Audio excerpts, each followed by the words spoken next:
Hello everyone, welcome back. I'm finally getting around to filming my video that I've promised on how we stay in a tight budget as a family of 5 for our groceries. So I'm going to be covering just how we track our money that we spend, how I shop, and just my top tips for how to stay in a tight budget. So stay tuned for that. But if you have not already subscribed to my channel, go ahead and check out my page. I'm gonna be posting all lifestyle content, things about mom life, married life, parenting life. Sometimes it's about fashion, sometimes it's about travel, home decor, you name it. That's what I love to cover on this channel. Also, if you have specific content that you'd like to see, comment down below and let me know what you want me to start filming. I have a lot of ideas, and I do want to get Sam on the channel with me in a couple more like sit-down chats that I have planned, but also shoot me ideas if you have questions for him or things that you want to see him in, because he's just as much involved in this channel as I am. It's the first of the month, and so I went grocery shopping today. I actually did a pickup order, which is what I typically do. So I thought today was a good day to film, since I have a lot of real-time examples. And then I will show you how I set up my budget for the month every month.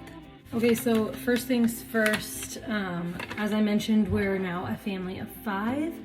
And inflation is crazy. Sam and I used to be able to do $500 a month for groceries, and we started, I believe it was after Sawyer was born, we upped that actually to $800 a month.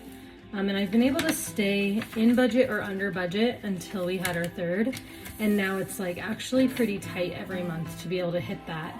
Not to mention, so many things are, if not double, maybe more than that on cost. So it's just hard all around. But years ago, before we had kids, Sam and I definitely followed the Dave Ramsey just cash system, which was good. So if you haven't heard of Dave Ramsey, he's a financial guy, and he talks about strategies for getting out of debt and all of that. So there's an envelope system where you have cash for every category of spending, whether that be dining out, whether that be for groceries, gas, whatever it is. So we stopped doing that when we got our Sam's Club credit card because we were earning so much cash back.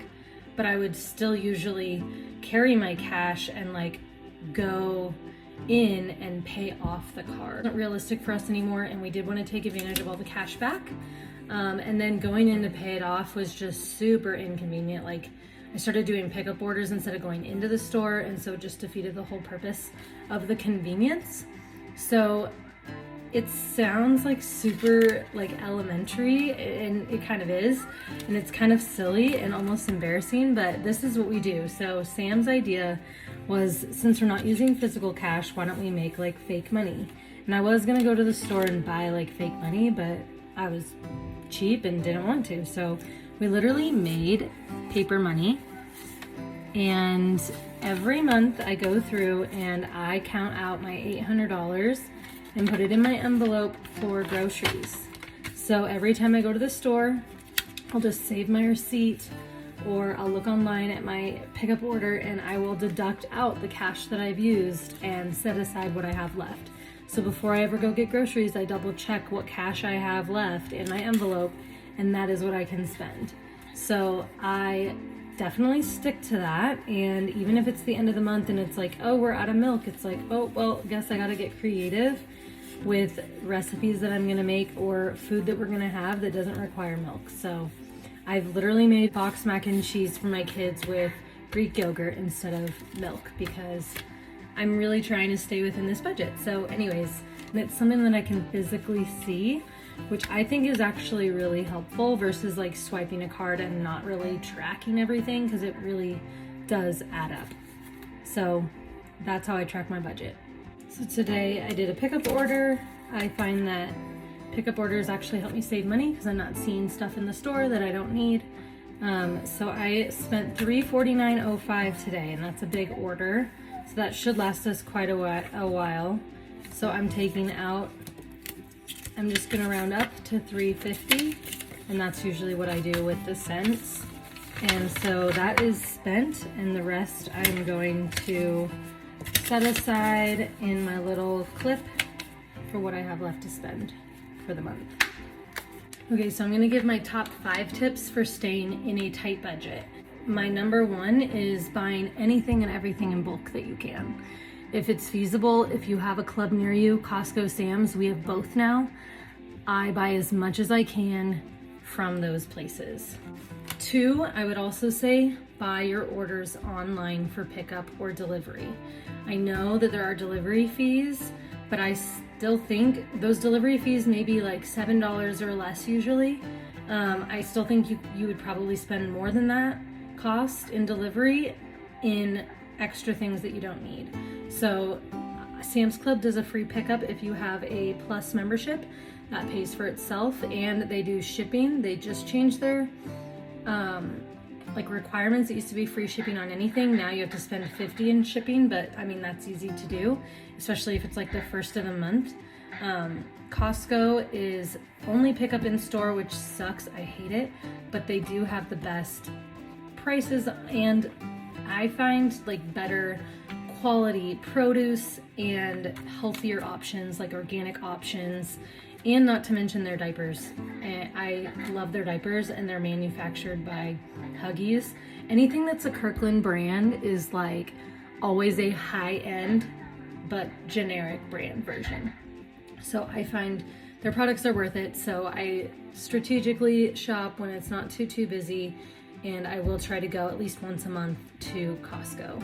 Okay, my 3rd tip is freezing half. Okay, so what I mean by that, for example, today I bought a bag of shredded cheese. I break that up and I put it in quart-size bags, and I stick that in my deep freeze. If you don't have a deep freeze, I'd say that that's actually gonna be a good investment as well, and will save you money because you can do this. But here's my bag of cheese, which is 5 pounds. I think I spent $14 on it. I buy this at Sam's Club, and this will last me more than the entire month. You know, if you go to King Soopers or Safeway, that even just a small like 1 pound bag of cheese is like $5 these days. I buy my lunch meat that way, and I will literally take out half of this container and I will stick it in my freezer. Not because I don't think we won't use it for the whole month, but it's not gonna go bad. Usually people don't wanna buy in bulk because things go bad, and that can't happen if you freeze half. I freeze half of my bread, my sliced cheese, even berries. You can throw those in smoothies frozen. It is such a game changer. Bananas, I always buy in bulk. They will ripen and be super brown or spotted by the end of the week, and I will freeze those and put those in Ziplocs for smoothies in the future. I will not waste anything. When you are freezing half, depending on how long you're gonna keep it, I will label it and just put the date that I bought it. That way I know that when I thaw it, I need to use it by a certain date, or I know it's not freezer burnt. I do this with all of our meats. Tortilla, that's another good one, because corn tortillas or flour tortillas are super expensive buying them in small quantities. So I literally will take them out and freeze them, and they will thaw just fine. I've never had a problem thawing and using any of this stuff. Another thing about buying in bulk, like I buy all my canned foods in bulk, broths, like you name it, paper towels, Ziplocs, like buy everything in bulk that you can if you have the storage space. If not, you can still buy it in bulk, you just might not do it every single month, or get a friend to split the cost. I used to split my paper towel with my mom or mother-in-law, and my toilet paper and my Kleenex, because it did not have space to store it all. It's going to save you money every time. Okay, tip number 4, do not buy something until you are completely ran out. I'm not kidding you. Like, a lot of people think, oh, well then I'm gonna run out and then it's gonna be inconvenient, or I know I'm gonna go through it, right? But then that slippery slope starts having all this back stock, and that costs you money, and I don't do it. I wait until I completely run out, and you can search this anywhere you're looking to save money. This will come up as a tip. Do not buy it until it's all gone. I waited until I was on my last roll of toilet paper in the bathroom to buy more. Same with my Kleenex. These are things that take discipline, but it will over time save you money and you won't have any waste. Okay, last but not least, I'm gonna have to wrap this up fast because I've got crying baby, yelling toddler. When it comes to produce, because this is the killer, right? It goes bad quick and it costs so much money to buy fresh.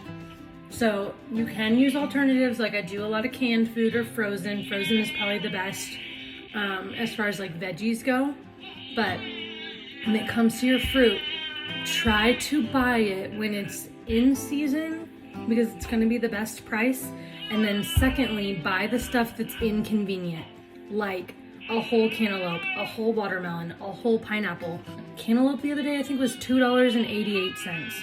Yeah, it's time consuming, but if you chop that up, that could last me probably the whole week or a couple of days at least of snacks for the kids. And it saves me so much money. Once they get chopped up, it's easy to grab or stick in a Ziploc bag, and then you can switch it up because it's not like you're buying 100 strawberries. You're getting a single product and then it's gone, and then you can move on to something else and have some variety. Same thing I do with my spinach, because that's another thing that goes bad super fast. I literally freeze it because I stick it in smoothies. I don't really eat spinach fresh because it gets slimy and nasty and then it ruins the whole bin. Just a couple other produce tips. I usually don't buy berries because they are so expensive, but right now these were inexpensive at Sam's. And then the grapes were on sale, so I got grapes.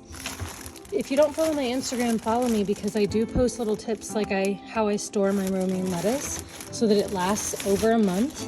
That's a huge issue with buying produce in bulk, a lot of people say to me. So that's why they're like, how can I save money when I have to buy lettuce like once a week? I don't do that. I buy this and this will last me the entire month. So I store it with foil. Don't sleep on that. And I do buy my foil in bulk, of course, because that is expensive. Also, I don't skimp on my foil or my Ziplocs because then your stuff's gonna go bad. So it's not even worth the savings. So I always buy in bulk here, and it has helped save me a lot of money. I store them in here. And again, I do not buy until I'm completely out. So yeah, this is not just like I've tried this a couple of months. Like I've done this for years, and it does prove to save money. And I hope that it helps somebody out there. I might want to do a video on meal prepping because we also meal prep, and that doesn't save on groceries, but it saves on the overall cost of meals per month. We don't really go out to eat a ton.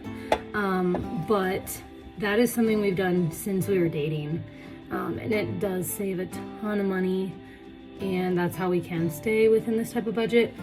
Also, when it comes to meats, sometimes at Sam's Club or Costco you can buy not just the bulk chicken, but you can buy it like in a box, so it's like $150. So that's an even better price per ounce on the weight of that chicken. Same with flank steak, same with ground turkey, sometimes other items too, but look out for that. I do also buy ground beef if I do buy it in the huge like tube of it, and then I divide it and of course freeze it into like 1 or 2 pound bags so that it's good for like a meal instead of having to portion it out later. So that's been super helpful. So let me know if you try any of these things, if you do these things, or if you have other ideas that help save you and your family money, because we all are trying to save money. How do you guys stay in budget? What's your budget look like?